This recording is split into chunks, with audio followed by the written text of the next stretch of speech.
G'day, I'm Kwackajack, and I'm located in Brisbane, Australia, and ride a Ninja 400. It is currently January here, which means we are smack bang in the middle of rainy season, otherwise known as the wet. And over the past few weeks, I've been caught out more than a couple of times riding different bikes. In fact, yesterday I was out reviewing a ZX6R, a bigger and racier version of this bike, when the weather turned on me. So what I thought I'd do is compare and answer the question, how is the Ninja 400 in the rain and wet weather?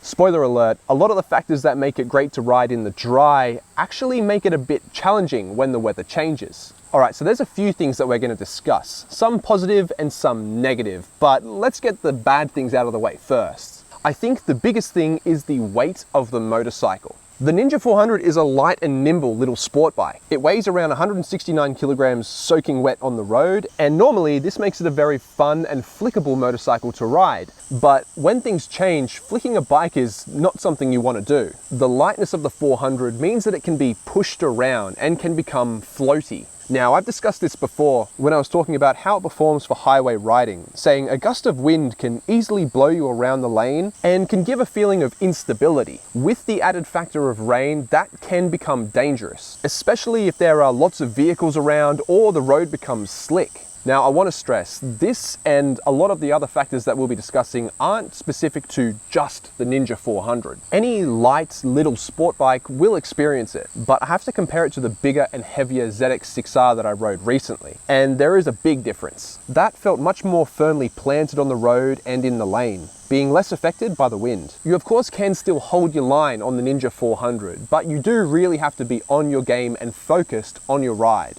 Next up is the tires. And motorcycle tires actually provide a lot more grip than I think a lot of people realize. However, the standard size wheels on the back of the Ninja 400 are quite skinny, 150 millimeters. That means that the actual contact patch where the wheel meets the road is a bit smaller than you'd find on a larger tire. So that means that skinny tires can mean less traction than those with fatter ones. This can, again, add to the feeling of instability on a wet road and means you do need to ride cautiously, especially in the corners. Now, I currently am making a full-length video on how to safely ride in wet weather, so stay tuned for that. But you'll want to avoid really leaning it over and do your best to stay clear of painted markings on the road, especially while turning. I actually had a set of Metzler tires on my bike at one stage that were slightly wider than stock, and those seem to handle the wet quite well. So if you are doing a lot of wet weather riding, it may be something to look into. Now, the last negative that I'll mention as to how it performs in the rain is in regards to wind. I've mentioned that it can be blown around a bit while you're riding, but you also have to take into consideration the wind created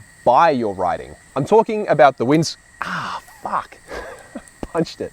I'm talking about the windscreen. While at speed, on a normal day, the airflow from the stock windscreen hits me pretty much exactly mid-helmet. And on the highway, that can mean that I can get a bit of buffeting of the head. And well, when you're traveling in the rain, that means for me, the water hitting and bouncing off the windscreen hits me mid-helmet too, straight in the visor. This may be a me-specific thing because of my proportions and size, but I thought it's worth mentioning. You of course do have the extended windscreen or aftermarket ones available that are larger to help try and fix this issue if you have it too. I think mainly though, the biggest issue does come down to weight or lack thereof. When riding in the rain or on wet surfaces, your position on the road can be very important. Trying to avoid wet patches, oil slicks, or other dirt and debris that may have washed onto the road. So just be aware that doing that in these conditions may be a bit trickier. And make sure that you ride sensibly and smoothly. And that brings me on to the positives, because there are some factors about the Ninja that go towards helping it in the wet.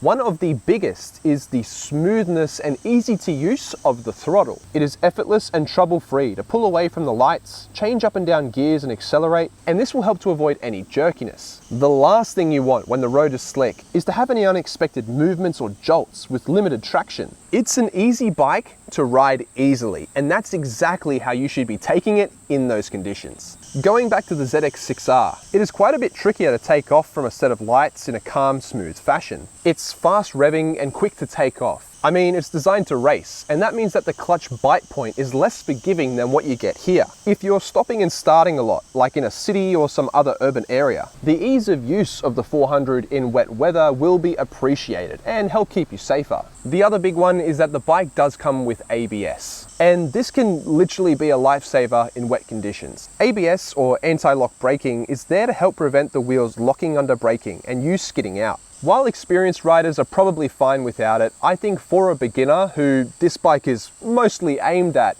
it's a must. This is definitely a second line of defense sort of thing though. And really, while riding in rain, you should give yourself much more space in front of you to allow you to come to a halt. Hard braking, just like hard leaning over, should be something that you try and save for dry roads. And now is the time for gradual, smooth deceleration. For someone who may not have experienced what it feels like for a rear wheel to lock up, or even for ABS to kick in, it may be a bit frightening. Some other positives about the 400 are that the fairings should give you at least some protection and a bit more downforce at speed. And I know I said that the windscreen fires the water straight into my face, but at least with it, you have the option to try and tuck out of the rain. That's something that you won't have on an unfaired naked, and there's nowhere to hide there. If it's a light drizzle, some of the side panels may help you to avoid getting too wet, but obviously if it's a big downpour, you're gonna get drenched. At the end of the day, because the Ninja 400 is so light and nimble, it can mean that it is harder to ride safely in wet conditions. But that doesn't mean that you shouldn't, and I'm not telling you not to.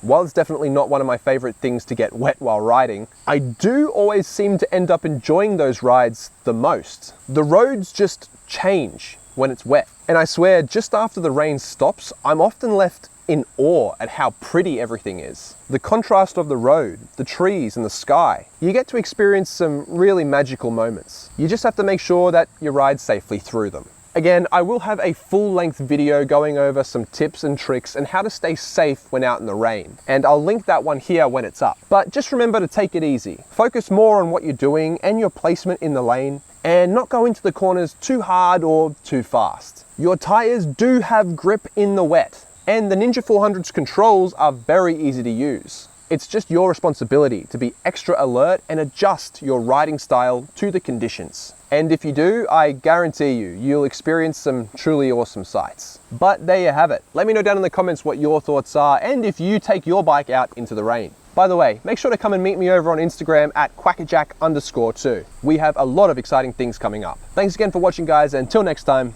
see ya.